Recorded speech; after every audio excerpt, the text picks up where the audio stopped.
Jacob Rees-Mogg, what just happened?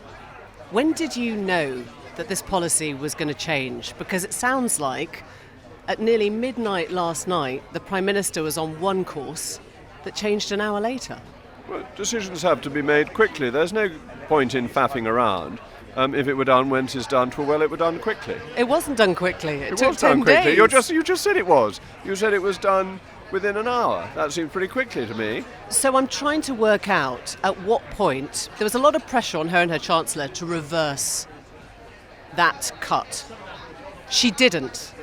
And then suddenly it happened. I mean, she went on air yesterday, she talked to Con Home yesterday, insisting that nothing would change, and then suddenly it didn't. So what just happened? Governments have to deal with political realities, and it had become the whole conversation about the conference when there is so much else going on.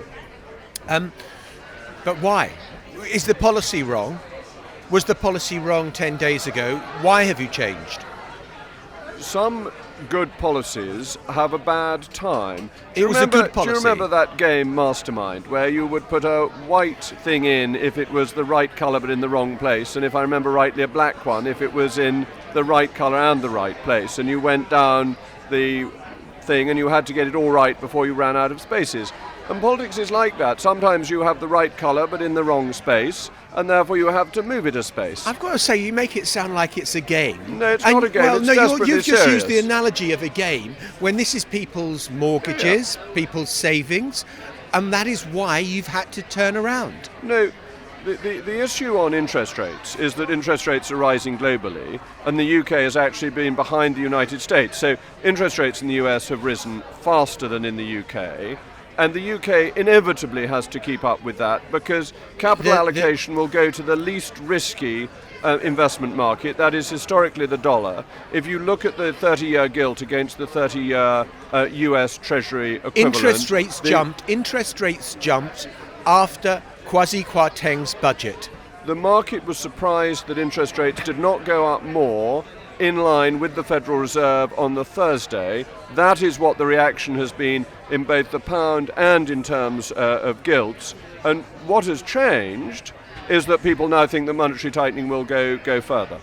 Jacob, this just sounds like bluster, because the reality is... It sounds like custard. Bluster. Oh, sorry, I misheard you.